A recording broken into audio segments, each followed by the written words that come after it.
హల్లెలూయా. Good morning. అనుదిన ధ్యానం అండి. రోజు 7 గంటలకి మీ కొరకు యూట్యూబ్లో అందిస్తూనే ఉన్నాం. 6 years నుంచి కంటిన్యూస్గా. మరి మీలో అనేకులు క్రమం తప్పకుండా ఆలకిస్తున్నారు. మాకెంతో ఆధ్యాత్మిక బలం ఇస్తుందని తెలియజేస్తున్నారు. మీలో కొందరు మీరు ట్రావెల్లో వింటున్నామని, కార్లో వింటున్నామని, మీరు డ్యూటీల్లో కూడా ఆ బ్రేక్ వచ్చినప్పుడు హెడ్ ఫోన్స్ పెట్టుకొని వింటున్నామని తెలియజేస్తున్నారు. అందుకే దేవుని వాక్యం నిరర్ధకం కాదని ప్రతిరోజు ఆయన పాద సన్నిధిలో కనిపెట్టి ఆయన ఇచ్చిన సందేశాలను ఫ్రెష్గా మీ కొరకు అందిస్తూ ఉన్నాం. మీరు ఎలా దీవించబడుతున్నారో మాకు తెలియజేస్తే మరింత ప్రోత్సాహకరంగా ఈ పరిచయను కొనసాగించడానికి సహకరించిన వారు అవుతారు. రెండో చిన్న ప్రార్థనతో ఈరోజు వాక్యాన్ని ధ్యానిద్దాం. పరిశుద్ధుడా, ప్రేమగల తండ్రి, మరొకసారి నీ పాద సన్నిధిలోనికి చేరుతున్నామయ్యా. మాతో మాట్లాడయ్యా. మాకు మార్గదర్శకం చేయము నాయన. ఎలా నడుచుకోవాలో, ఎలా ప్రవర్తించాలో, ఎలా మా సమస్యల్లో నుంచి బయటపడాలో, నీ నామములో ఎంత గొప్ప శక్తి ఉందో మేము గుర్తించి ప్రతిదానికి నీ పాదాల దగ్గరకు వచ్చినట్లుగా మాకు సహాయం చేయమని క్రీస్తు నామములో అడుగుచున్నాను తండ్రి. ఆమేన్. దేవుని స్తోత్రం. ఎలా ఉన్నారండి? బాగున్నారా? బైబిల్లో అనేక విషయాలు ఈ రోజున మనకి కనువిప్పును కలుగజేస్తున్నాయి, విశ్వాసాభివృద్ధి కలుగజేస్తున్నాయి, దేవుని గొప్పతనాన్ని, ఆయన నామము శక్తిని బయలుపరుస్తున్నాయి. అపోస్తల కార్యాలు 9వ అధ్యాయం 32వ వచనం చదువుతున్నాను, వినండి. ఆ తరువాత పేతురు సకల ప్రదేశములలో సంచారము చేయుచు. పేతురుకి ఒక సంఘం పెట్టుకొని కూర్చునే పాదిరి కాదు ఆయన. ఆనాటి ఆది అపోస్తలులు అందరూ ఆ రీతిగానే సంచారం చేసేవారు. అక్కడ ఇక్కడ ఎక్కడెక్కడ యేసయ్య నామం అందించబడలేదు అక్కడికి వెళ్ళి పరిచర్య చేసేవారు.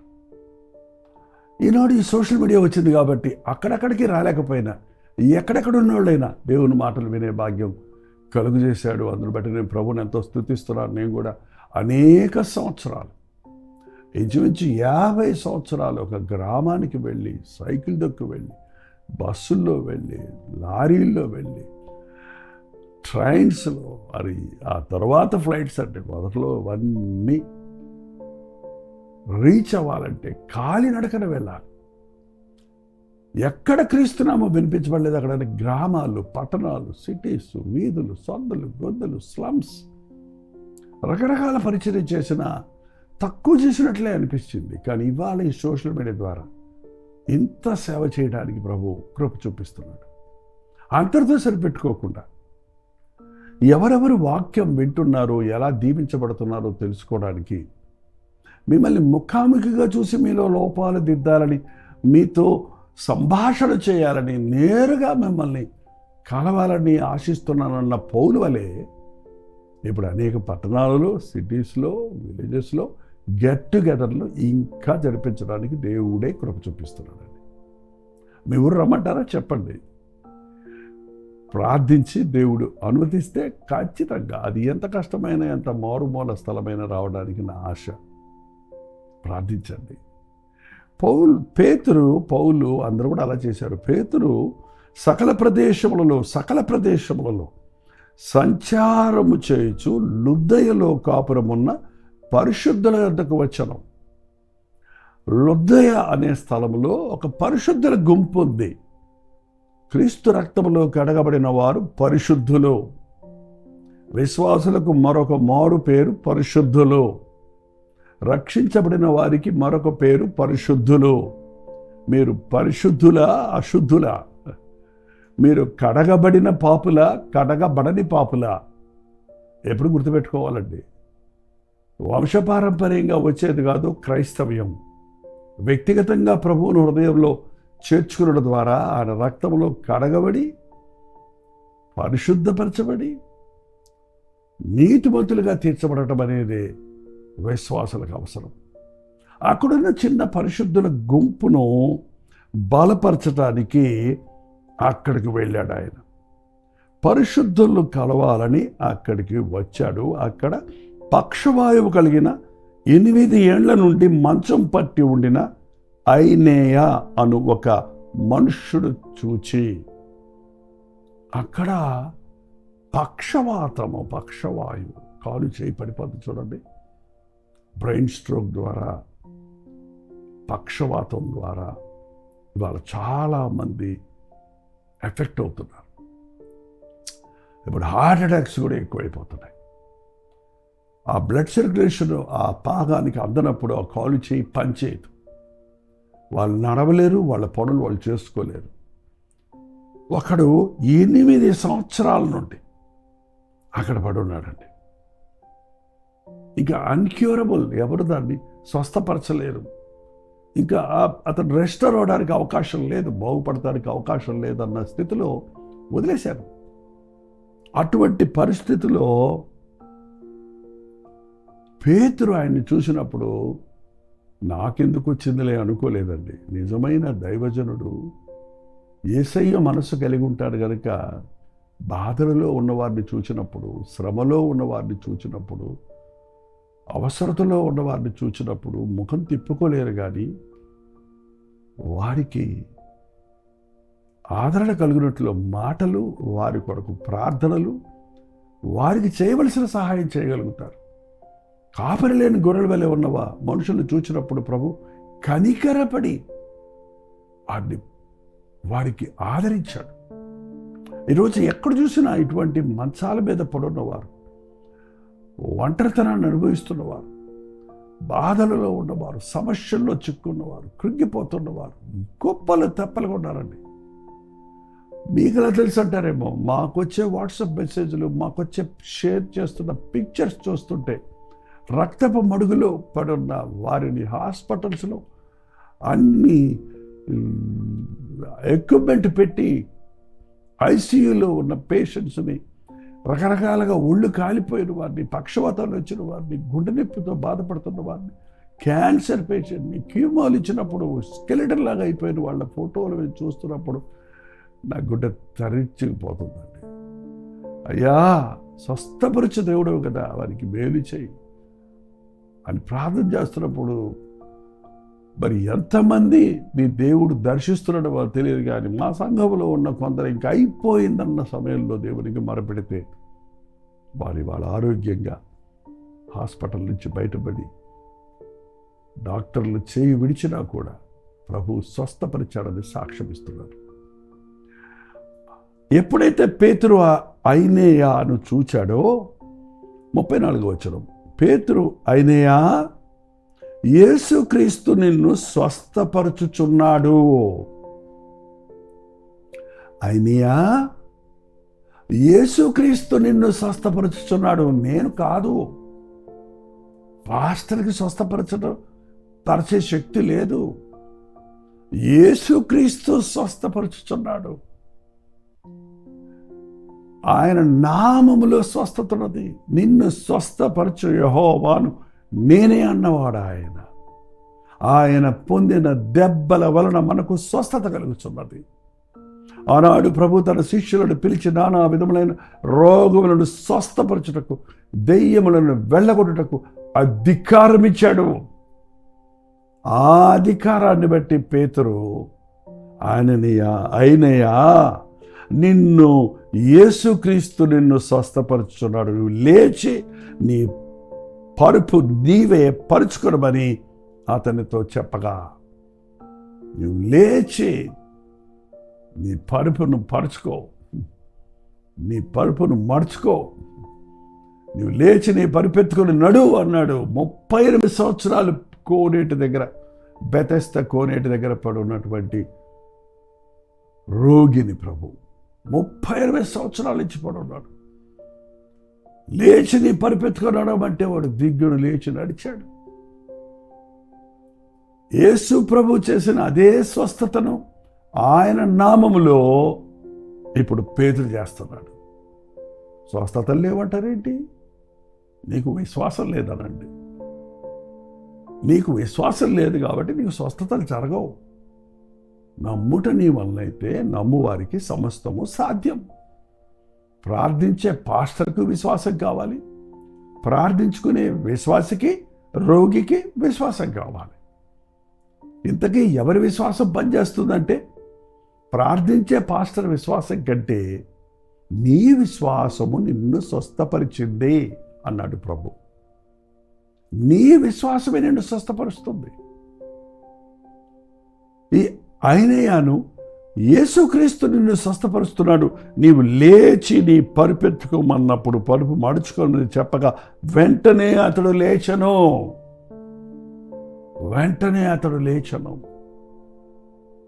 అతని హృదయంలోనికి విశ్వాసం విజయాన్ని ఇస్తుందండి. విశ్వాసం శక్తినిస్తుందండి. విశ్వాసం అసాధ్యాలను సుసాధ్యం చేస్తుంది. మీ జీవితంలో అద్భుతాలు లేవంటే మీకు విశ్వాసం లేదేమో. మీ జీవితంలో మేలు కలగడం లేదంటే మీరు ఆయన నమ్మటం లేదేమో. ఎంతమంది ఈ రోజున మీరు నన్ను అడగలేదు కాబట్టి మీకు దొరకలేదన్న మాటను గ్రహిస్తున్నారు? నాకు లేదు వాళ్ళకిచ్చారు వీళ్ళకిచ్చారు అనే మాటలు మీరు అంటున్నారే కానీ నీకు లేకపోవటానికి కారణం ఏంటి? నీకు లేదు అనే మాట ఎందుకు రావాలి? యెహోవా ఈరే. ఆకాశ పక్షులు చూడండి, విత్తవు కోయు, వాటిలో ఒకటి కూడా పస్తుండదు. మీ పరలోకపు తండ్రి ఒక పిచ్చుకల గురించి అంత పట్టించుకుంటే ఏం తిద్దుమా, ఏం తాగుదుమా, ఏం ధరించుకుందుమా అని చింత మీకెలా? నా నీతిని, రాజ్యాన్ని మొదట వెతకండప్పుడు ఇవన్నీ మీకు ఇస్తారన్నాడు ప్రభు. ఈరోజు కూడా స్వస్థపరిచే యెహోవాను నేనే అన్న మాట అక్షరాల నిజం. నా జీవితంలో అనేక సార్లు అనేక రోగములు, బలహీనతల గురించి వెళుతున్నప్పుడు నా స్వస్థత స్థలం నా దేవుని మందిరం. బలిపీఠం మీద నిలబడి ఉండినప్పుడే రోగముతో, బలహీనతతో, దగ్గుతో, జలుబుతో, జ్వరంతో చాలాసార్లు బలహీనంగా నిలబడి దేవుని సన్నిధిలో నిలబడి ప్రార్థిస్తుండగానే నాలో స్వస్థత కలగటం, నన్ను బలపరిచిన ప్రభువుని బట్టి గంటల తరబడి ప్రసంగం చేయగలగటం, అనేకుల కొరకు ప్రార్థన చేయగలగటం నేను అనుభవించి ఉన్నానండి. నీ విశ్వాసము నీకు అద్భుతాలు జరిగిస్తుంది.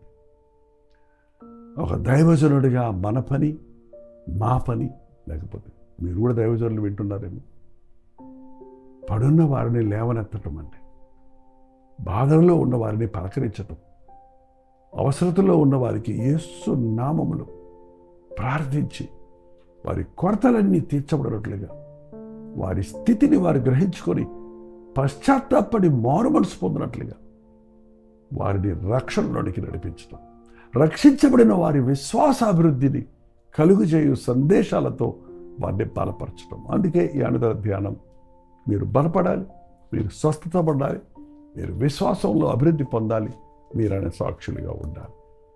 రెండవ చిన్న ప్రార్థన. పరిశుద్ధుల నీకు వందనములయ్యా, మరొకసారి నీ నామంలో కూడి వచ్చి ప్రార్థిస్తున్నాను. ఒక్కసారి ఈ సమయంలో ఎవరెవరు పడకల మీద ఉన్నారో చూడయ్యా, హాస్పిటల్స్లో ఉండి వింటున్నారో చూడయ్యా. నాకిక స్వస్థత కలగదా, నాకిక విడుదల కలగదా? 1, 2, 3, 4, 8 సంవత్సరాలు అయిపోయింది, ఇంకా నాకు విడుదల లేదు, నేను కోలుకోలేరని ఎవరు కృంగి ఉన్నారో వారితో నువ్వు మాట్లాడు. నాకు అసాధ్యమైంది ఏమీ లేదు.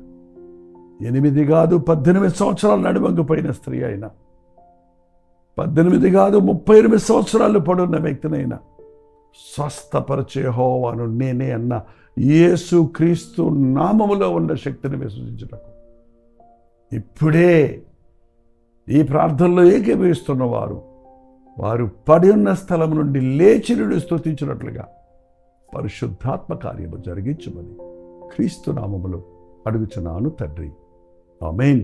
మన తండ్రి అయిన దేవుని యొక్క ప్రేమయు, కుమారుడైన క్రీస్తు యొక్క కృపయు, ఆదరణకర్త అయిన పరిశుద్ధాత్మ యొక్క సహవాసమును కూడి వచ్చిన మనందరికీ ఇప్పుడును సదాకాలమును తోడయుడును గాక. ఆమేన్. దేవుని స్తోత్రం. మీరు ఎక్కడెక్కడి నుంచి వీక్షిస్తున్నారో 954041 నెంబర్కి ఒక వాట్సాప్ మెసేజ్ పెట్టడం ద్వారా తెలియచేయండి. అలాగే మీరు ఇతర దేశాల్లో ఉంటే 91001008 నెంబర్కి మీ ప్రార్థన భారాలు తెలియచేయండి. మీ సాక్ష్యాలు పంచుకోండి. లైవ్ చాట్లో కూడా వచ్చి మీరు ఏ ఊరు నుంచి చూస్తున్నారో మీరు లైవ్ చాట్లో టైప్ చేయండి. లైక్ చేయడం మర్చిపోతున్నారు, షేర్ చేయడం మర్చిపోతున్నారు. ఈ మాటలు అవసరమైన వాళ్ళు మరెంతోమంది ఉంటారు, వారికి మీరు షేర్ చేయండి. మీకు తెలుసా, తెలుగులోనే కాకుండా ప్రతిరోజు ఉదయం హిందీలో, తమిళ్లో, మలయాళంలో, బెంగాలీలో కూడా అనుదిన ధ్యానం ఇవ్వబడుతుంది. ఆ సందేశాలు మీరు వినండి. మీకు ఆ భాషలు వస్తే, రాని వారికి, ఆ భాషలు వచ్చిన వారికి, ఆ భాషలు తెలిసిన వారికి ఆ భాషల యొక్క అనుదిన ధ్యానాన్ని షేర్ చేయండి. వారు ఆధ్యాత్మికంగా బలపడి దీవించబడితే దాని ప్రతిఫలం మేమే కాదు, మీరు కూడా పొందుతారు. మరి ముఖ్యంగా మన దేవుని నామానికి మహిమ కలుగుతుంది. ఈరోజు మండే కదా, సోమవారం కదండి. ఎవ్రీ మండే మనకు జూమ్ ఉంటుంది. ఈ జూమ్లోకి మీరు ఎవరైనా రావచ్చు అండి. ముఖాముఖి మిమ్మల్ని చూడటానికి, వ్యక్తిగతంగా ప్రార్థించడానికి జూమ్ బాక్స్ ఓపెన్లో ఉంది. సాయంత్రం 9 గంటల కల్వరి ప్రతిధ్వనిలో లైవ్ జూమ్ ఉంటుంది కనుక మీరు రండి. మీ సాక్ష్యాలు పంచుకోనండి, మీ భారాలు పంచుకోనండి. ఒక జూమ్ టీమే ఉంది, మన అందరం కలిసి ప్రార్థన చేద్దాం. లైవ్లో కూడా ఏకీభవించండి, సైమల్టేనియస్గా దీవించబడండి. ఉచితమైతే మధ్యాహ్నం 3 గంటలకు హెచ్చరిక, అలాగే రాత్రి 9 గంటలకు కల్వరి ప్రతిధ్వనిలో మళ్ళీ కలుసుకుందాం. అంతవరకు దేవుని మహాకృప మీకు తోడైన గాక.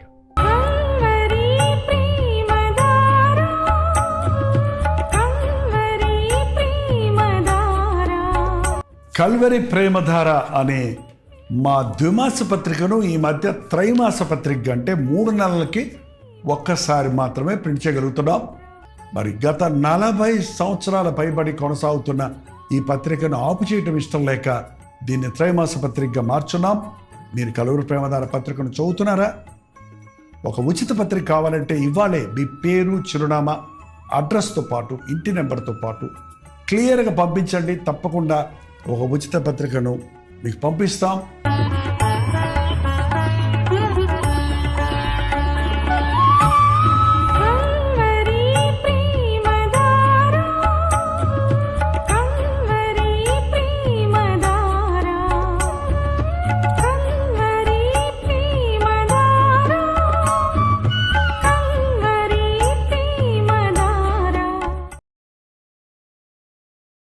హల్లెలూయా.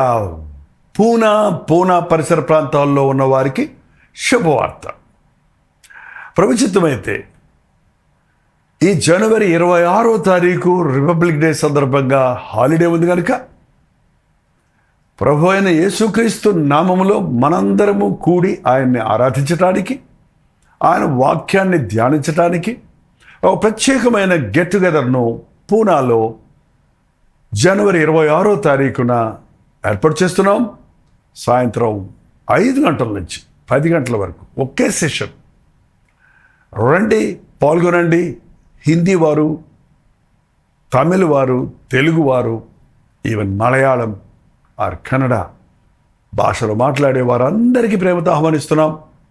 ఎందుకంటే ప్రతిరోజు తెలుగు, తమిళ, హిందీ, మలయాళం, బెంగాలీ, ఒరియా భాషల్లో ఇవ్వబడుతున్నటువంటి వర్తమానాలు, టీవీ ప్రోగ్రామ్స్ అనేకులు మీరు వీక్షిస్తున్నారు. పూనా లాంటి పట్టణంలో అన్ని భాషల వారు ఉన్నారు. మీ అందరి కొరకు అన్ని భాషల వారిని, అన్ని జాతుల వారిని ప్రభు తన రక్తం ఇచ్చి కొన్నాడు కనుక మనందరం ఏకముగా కూడి దేవుణ్ణి మహింపరచడానికి, దేవుడు చేసిన మేళ్లను గురించి ఆయన్ని ఘనపరచడానికి, దేవుని వాక్యాన్ని నేర్చుకొని ప్రభు రాకడ కొరకు సిద్ధపరచడానికి ప్రత్యేకమైన 1 డే గెట్ టుగెదర్ను జనవరి 26వ తారీఖున ఏర్పాటు చేస్తున్నాం. రండి, మీ స్నేహితుల్ని, బంధువుల్ని, ఫ్రెండ్స్ని కూడా ఆహ్వానించండి. మిమ్మల్ని వ్యక్తిగతంగా చూడటానికి, మీ కొరకు ప్రార్థించడానికి కూడా నేను సిద్ధంగా ఉంటాను. రండి, పాల్గొనండి, దైవాశీర్వాదాలు పొందండి. చిరునామా గమనించండి. YMCA international centre, new Rastapeth, near quarter gate, Poona. మరిన్ని వివరాలు కావాలంటే ఈ కింద పడినటువంటి ఫోన్ నెంబర్కి మీరు కాల్ చేయొచ్చు, వాట్సాప్ మెసేజ్ పెట్టచ్చు. రండి, పాల్గొనండి, దైవాశీర్వాదాలు పొందండి.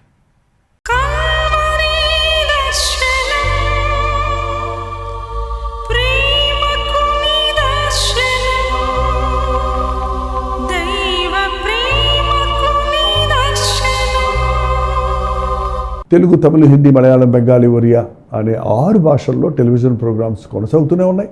భారభరితమైన పరిచయంలో మీరు సహకరించాలని ఆశిస్తే, ప్రభు మిమ్మల్ని ప్రేరేపిస్తే మీ విరాళాలు, కానుకలు వారికి మీరు పంపించవచ్చు. అవి నేరుగా టీవీ ఛానల్స్కి వెళ్తాయి. అందులో ఏది మేము మా సొంత ఖర్చుల కొరకు ముట్టుకోవటం లేదు, వేరే పరిచయ కొరకు ముట్టుకోవటం లేదు. టెలివిజన్ పరిచయలో ఇంకా సువార్త వినని వారికి అది అందించాలని ఆశతో ఒక 20 సంవత్సరాలుగా కొనసాగుతున్న పరిచయం కొరకు ప్రార్థించండి, మీ సహకారాన్ని అందించండి.